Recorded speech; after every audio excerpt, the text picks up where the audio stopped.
Hello!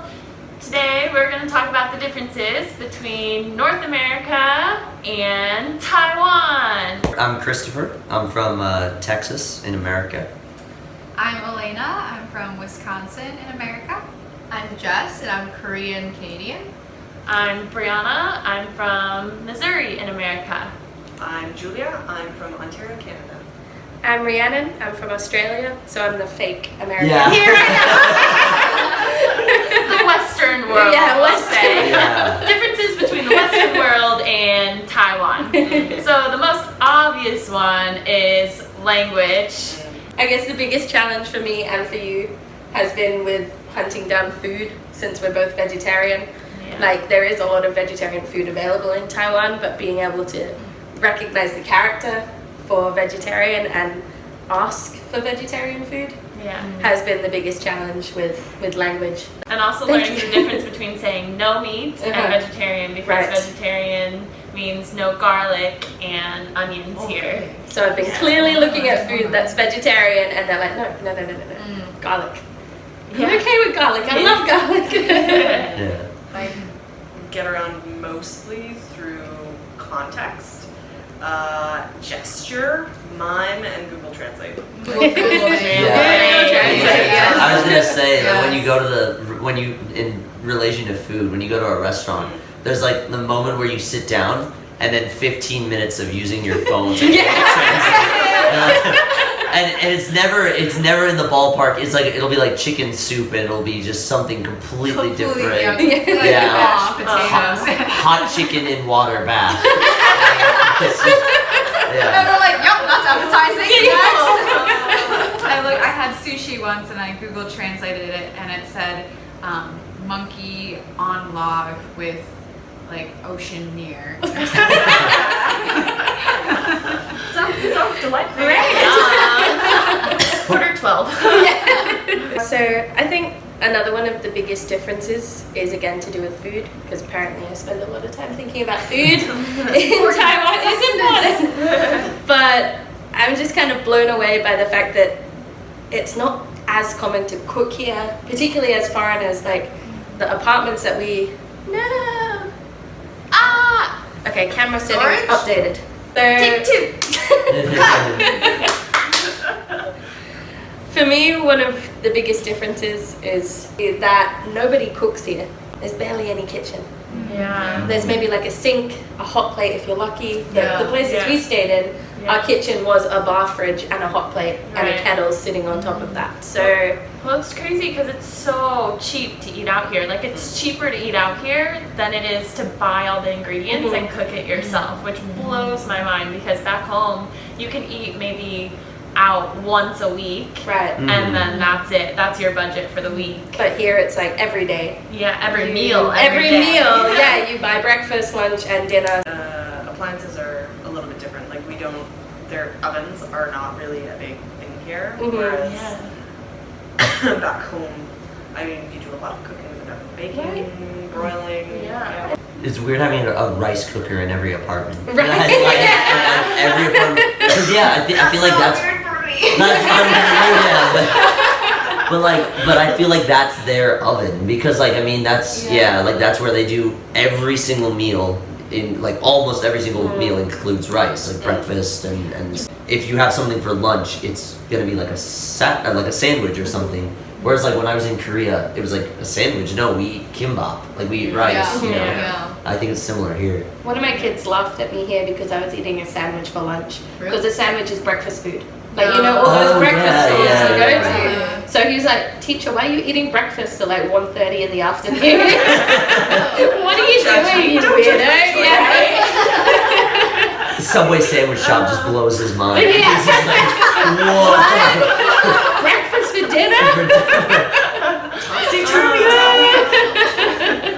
A lot of people I've met also haven't had pie. Like pie just isn't really a big thing here. Yeah. Especially an apple pie, 'cause it's really Yeah. American. And like Thanksgiving pies, most people don't have pie. We don't Unless- have- Or Thanksgiving. Back where we're from, like, you know, different cultures and immigrants, they come over and they sort of band together and make little communities, and we sort of see the other side because we're doing that here. I feel like the foreigners, and we sort of band together and make our own little communities of like-minded people, and it's really, really interesting. I think you make better friends because of that. Like, you're banding together and you're kind of going through this hardship of living in an unfamiliar place, an unknown place with people that you speak the same language or at least recognize the same culture and things like that. Right. Yeah. It sometimes makes the city, like, Kaohsiung is what? How many people? It's 2 point something million. Yeah, It's so the it's second in the largest millions. city. Yeah. Yeah. And in terms of the foreigner community, it feels so small. It's like a Yeah. country town sometimes. So I've had a lot of people come up to me on the subway and just start talking. If they see that I am by myself, they'll start a conversation and just see why I'm here and yeah, try and connect in some way, because it's like, hey, you probably speak English. Let's be friends. I became friends with Zoe just because she asked me on the train if I knew where to buy like burritos or something. Yeah. And that's a Sonia year-long too, right? friendship now. And Sonia looking for TLI, Yeah. just asking me on the street because I'm another foreigner, I might know these things. Yeah. Like, yeah, 2 very good friendships just from that. Yeah. Right.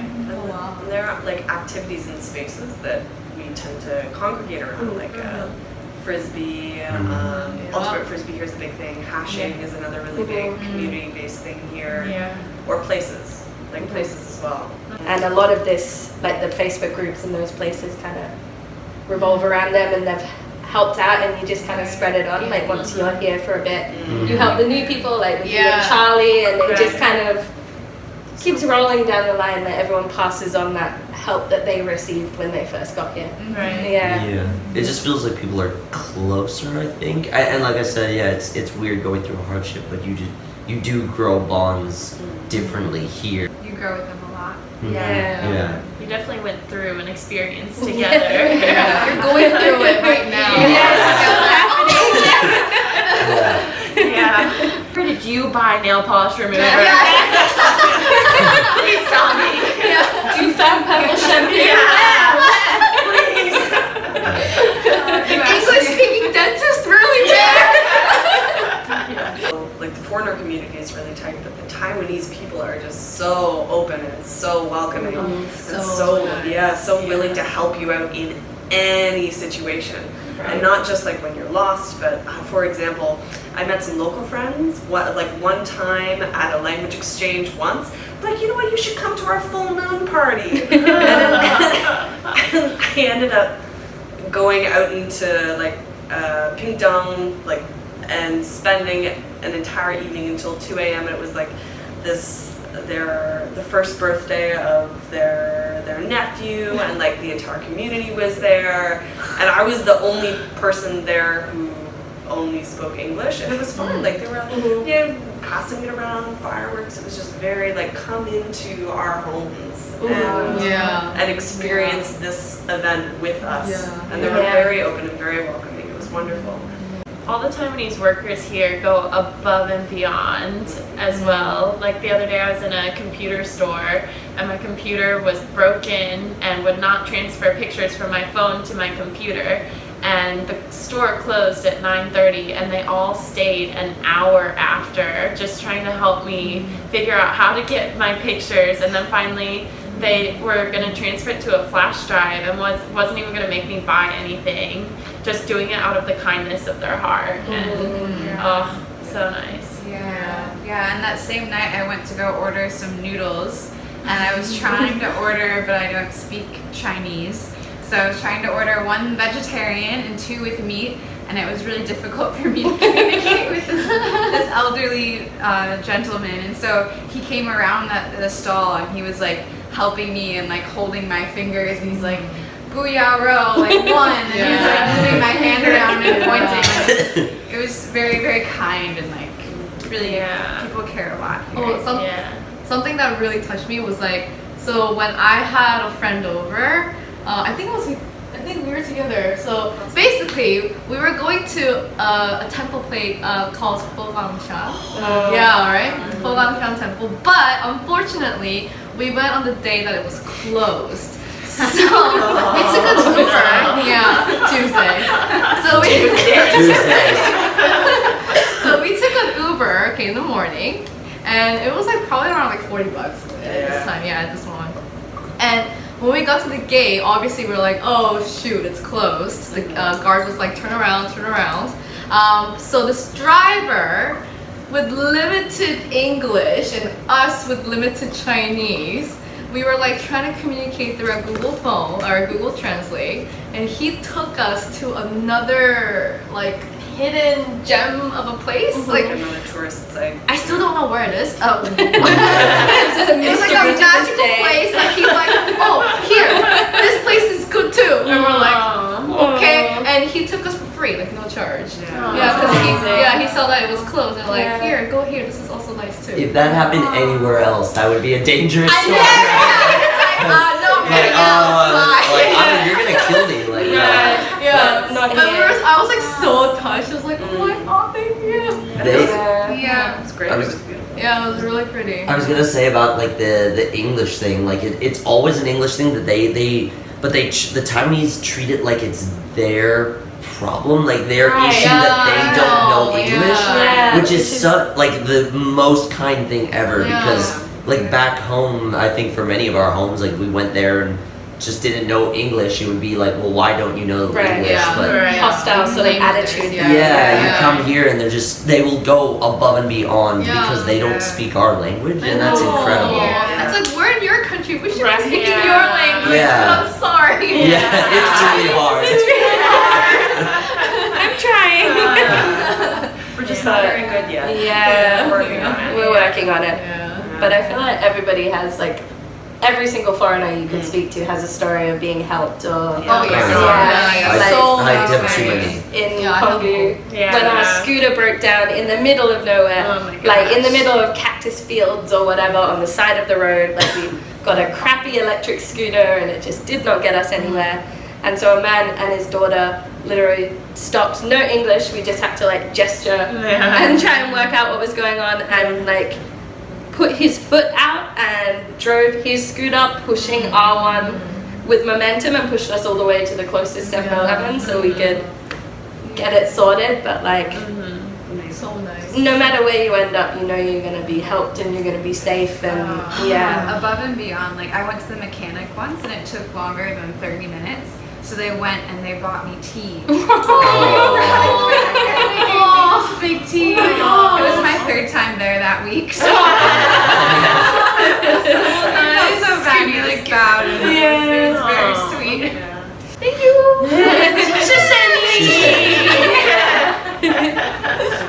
That I've noticed that's really different between America and Taiwan is that everyone here owns a scooter. Almost everyone owns a scooter. Oh my gosh. And the scooter life is a really big deal. You just jump on your scooter and you can go anywhere, and it's incredibly convenient.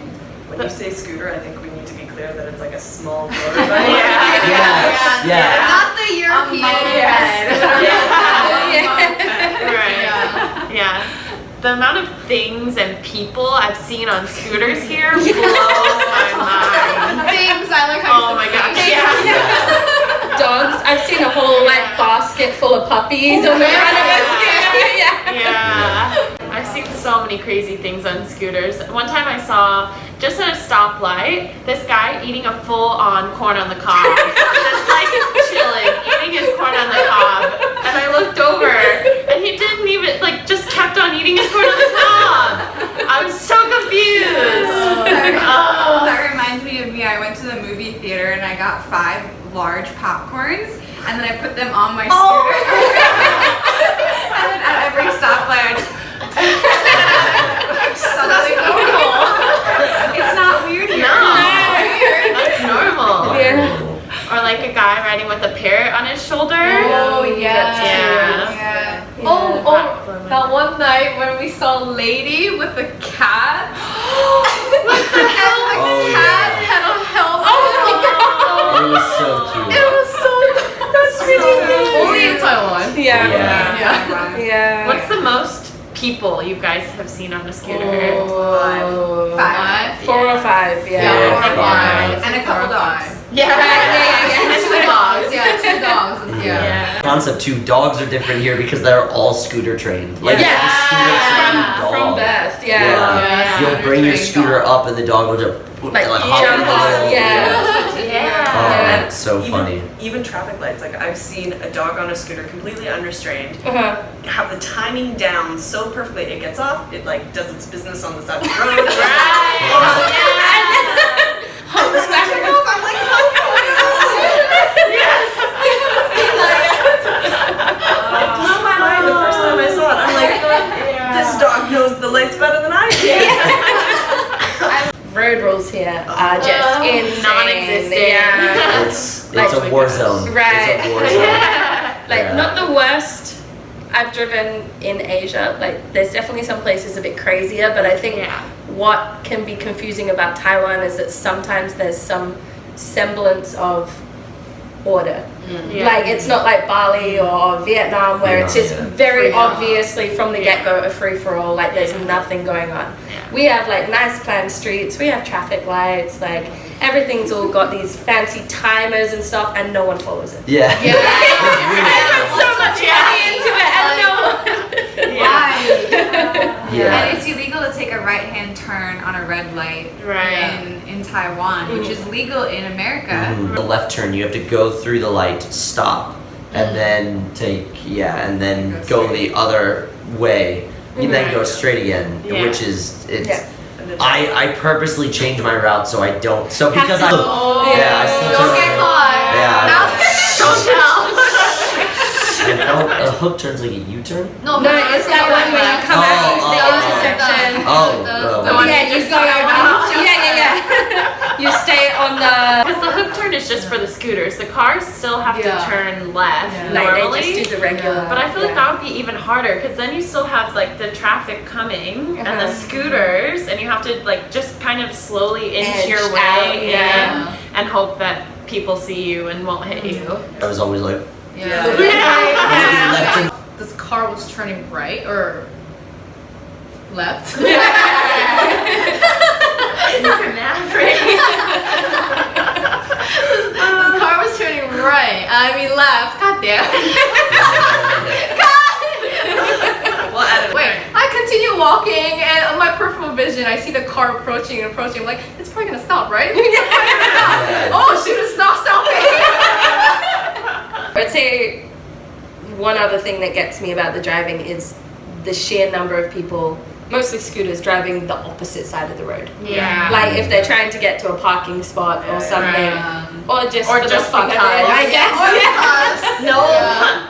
They'll literally drive down the road in the complete opposite direction of the traffic and then look at you like you're the bad guy. Right. Yeah. Like you're in my way. What? Yeah. Where's your logic? Yeah. Yeah. It is very cheap to fill up the gas tank Oh of my a scooter. God, Like yeah. in America, you have Right. to pay 20 or more US dollars to fill up a car, a Right. tank of gas in your car. But in Taiwan, it's like $3 US $3 dollars. And they also do it for you. You just pull up and they put Oh, in the gas yeah, for yeah. you. Yeah, But yeah. back home, like you have to do it yourself. Yeah. In the States, like there's just unless you're from a big city, there is no public transportation. Right. Like even the Right. fact that there's Right. buses, there's buses here, there's an MRT, there's a subway system, there's trains, but like in the States, like in America, we don't.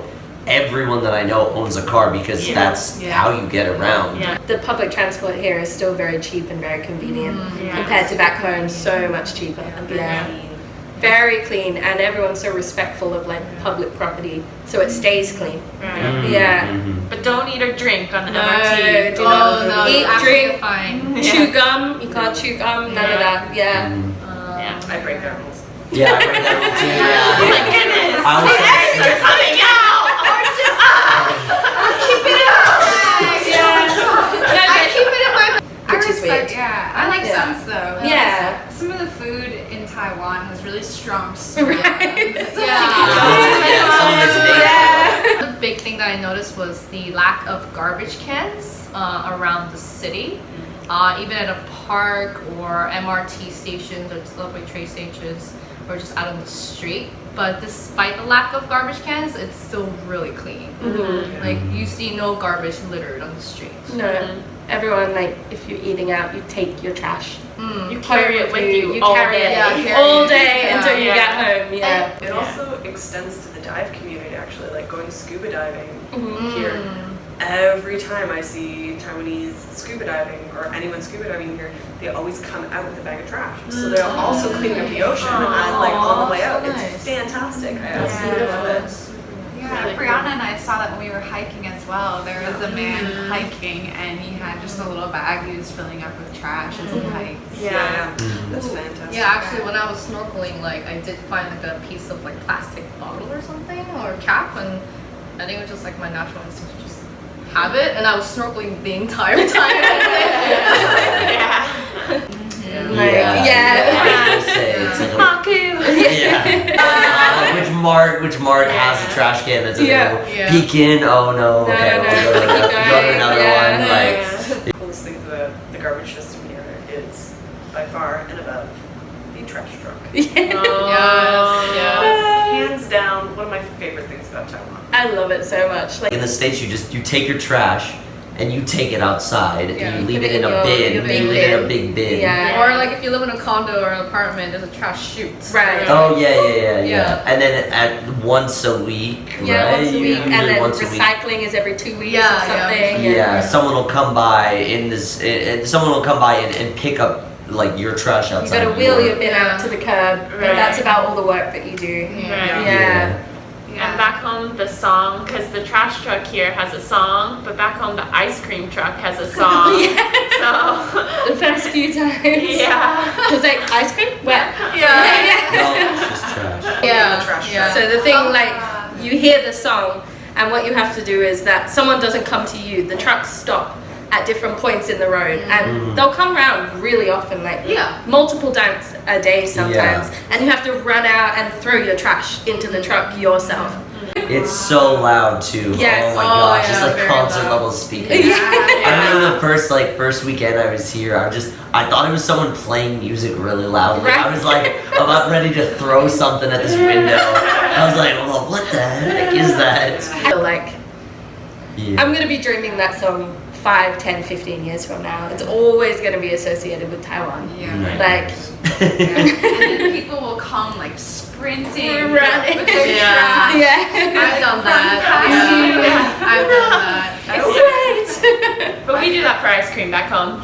I know. Ice cream! You're right both times. And it goes on and on and on and on until it leaves, and then you hear it still like 2 blocks down the road. And then they loop back around. Just in case. Please. So, those were some of the differences. There are so many, and we could go on and on about a lot, especially the kindness of Taiwanese. I feel like that's where we all have so many stories. Yeah. Yeah. We love Taiwan. Well, I. Love Taiwan. Okay, until next time. Bye bye. 谢谢拜拜。谢谢拜拜。 7-Eleven is God's gift to this Yes. world. What can you do at 7-Eleven? You can do everything, anything No. you could ever dream of, you could do at 7-Eleven. No. It's the best bar. Yeah. It's the best bank. Yeah. It's the best amusement park. No way. It's the best everything. Oh my gosh. Oh. Bye there. You could buy an elephant. You could buy snacks for days. You could buy Freshly roasted sweet potato. You could buy a freshly roasted sweet potato. You could buy concert tickets. You could pay your phone bill that's overdue for 6 months. You could pay for a taxi. Can you get Jessica- train tickets? Of course, you get train tickets. You can get any kind of ticket you want. No way. I know.